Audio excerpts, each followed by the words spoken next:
அனைவருக்கும் நமஸ்காரம். ஓம் நம சிவாய, ஓம் சிவாய நமக. இந்த பதிவு அப்படின்னு பார்த்தீங்கன்னா, சஷ்டி விரதம் இருந்தால் என்னென்ன பலன்கள் கொடுக்கும் அப்படிங்கிறத பற்றி ஒரு தெளிவான அருமையான பதிவு. இந்த பதிவில் நம்ம சஷ்டி விரதம் என்ன மாதிரியான முறைகளுக்கு கடைபிடிக்கணும் அப்படிங்கிறத பற்றி பார்க்க போகிறோம்.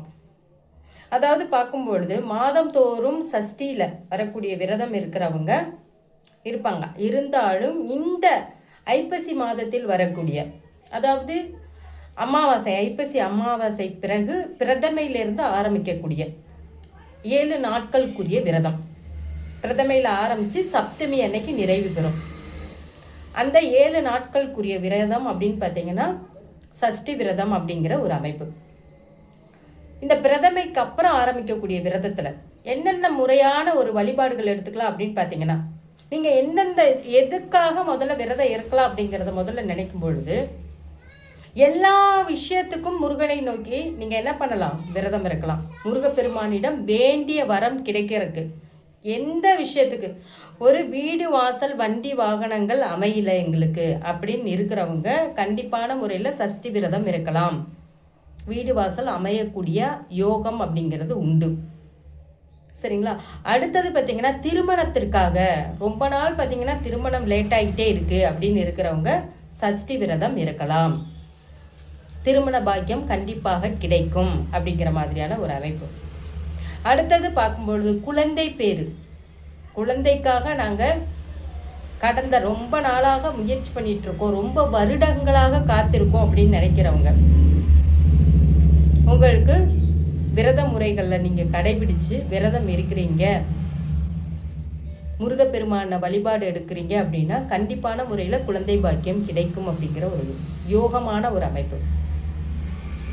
அதே போல் தொழிலில் நஷ்டம் அப்படிங்கிறது வந்துட்டே இருக்குது அப்படிங்கிறது.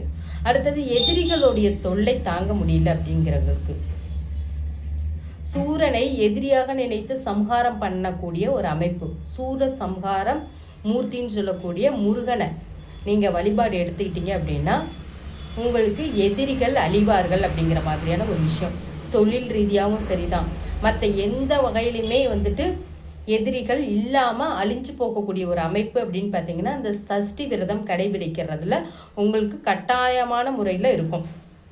சத்ரு சம்ஹார பூஜை செய்யக்கூடிய பலன்கள் அப்படிங்கிறது இந்த சஷ்டி விரதத்தின் மூலம் உங்களுக்கு கண்டிப்பான முறையில் கிடைக்கும் அப்படிங்கிற மாதிரியான ஒரு விஷயம். சரி, 7 நாட்கள் நாங்கள் விரதம் இருக்கல, நாங்கள் ஒரே ஒரு நாள் விரதம் இருந்துக்கிறோம் அப்படின்னு எடுத்துக்கிட்டிங்கன்னா, சஷ்டி அன்னைக்கு விரதம் இருக்கிறது ரொம்ப ரொம்ப சிறப்பு. அன்னைக்கு நீங்கள் அதிகாலை 6 மணிக்கு நீங்கள் உங்களை சுத்தப்படுத்திட்டு அப்பையிலேருந்து பார்த்தீங்கன்னா முருகப்பெருமானோட படமோ முருகப்பெருமானோடைய விக்கிரகம் உங்களுடைய வீட்டில் இருந்துச்சு அப்படின்னா நீங்கள் அலங்காரம் பண்ணிவிட்டு முருகப்பெருமானுக்கு மாலைகள் சார்த்தி அலங்காரம் பண்ணிக்கு பூக்கள் வச்சு கந்த சஷ்டி கவசம் படிக்கிறது ரொம்ப ரொம்ப விசேஷமான ஒரு அமைப்பு. 6 தீபம் ஏற்றி வழிபாடு பண்ணுறது ரொம்ப ரொம்ப சிறப்பான ஒரு விஷயம். அறுபடை முருகனுக்கு 6 தீபம் ஏற்றி வழிபாடு பண்ணுறது ரொம்ப ரொம்ப சிறப்பான ஒரு விஷயம். காலையிலையும் மாலையிலையும் 6 தீபம் ஏற்றி வழிபாடு பண்ணுறது அப்படிங்கிறது முருகப்பெருமானோட அனுகிரகம் அப்படிங்கிறது முற்றிலுமாக கிடைக்கக்கூடிய ஒரு அமைப்பு.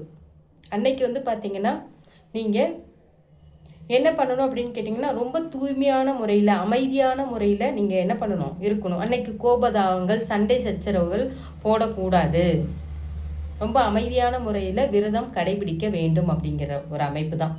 சரிங்களா? எப்பயுமே மற்றவங்கள துன்புறுத்துகிற மாதிரி பேசக்கூடாது. அது விரதம் இருக்கக்கூடிய சமயங்களில் யாரையுமே துன்புறுத்த மாதிரி பேசக்கூடாது அப்படிங்கிற ஒரு அமைப்பு.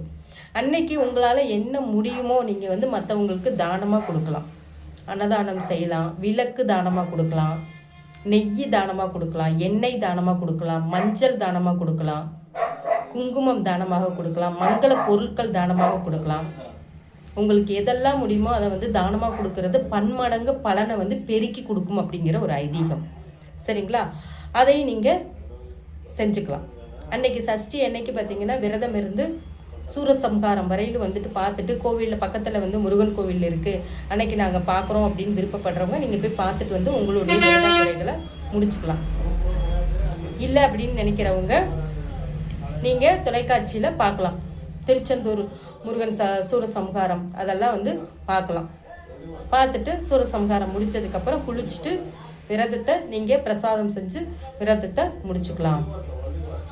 சாமிக்கு நெய்வேத்தியமாக உங்களால் என்ன பண்ண முடியுமோ பண்ணிக்கங்க. சக்கரை பொங்கல் வைக்கலாம், வடை பாயாசம் வைக்கலாம், இல்லை 6 சாப்பாடு வந்து கலவை சாப்பாடாக வச்சுக்கலாம். உங்களுக்கு என்ன மாதிரியான உங்களுக்கு வந்துட்டு செய்ய முடியும் அப்படிங்கிறவங்க செஞ்சு விரதத்தை அன்னைக்கு முடிச்சுக்கலாம். மற்ற 7 நாள் விரதம் இருக்கிறவங்க வந்துட்டு பார்த்திங்கன்னா மறுநாள் சப்தமி திதியில் திருக்கல்யாண வைபோகம் முடிஞ்சதுக்கப்புறம் தான் வந்து உங்களுக்கு விரதம் முடியும். ஸோ வேண்டிய வரங்கள் அனைத்தும் கிடைக்கக்கூடியது அப்படின்னு பார்த்தீங்கன்னா இந்த சஷ்டி விரதம் நீங்கள் இருக்கிறது மூலியமாக உங்களுக்கு வேண்டிய வரங்கள் அத்தனையுமே கிடைக்கக்கூடிய அமைப்பு அப்படிங்கிறது உண்டு. இதுக்காகத்தான் நான் இருக்கேன் அப்படிங்கிறது இல்லை. கடவுளை நீங்கள் மனப்பூர்வமாக விரும்பி நீங்கள் ஏற்றுக்கிட்டீங்கனாலும் கூட எந்த விஷயமுமே உங்களுக்கு நன்மையாக நடக்கக்கூடிய அமைப்பு அப்படிங்கிறது உண்டு. சரிங்களா? இந்த பதிவு அப்படிங்கிறது உங்களுக்கு பிடிச்சிருந்துச்சுன்னா லைக் பண்ணுங்கள், ஷேர் பண்ணுங்கள், கமெண்ட் பண்ணுங்கள். ஐஸ்வர்யம் அஸ்ட்ரோ டிவி சேனலை சப்ஸ்கிரைப் பண்ணிக்கோங்க. நன்றிங்க.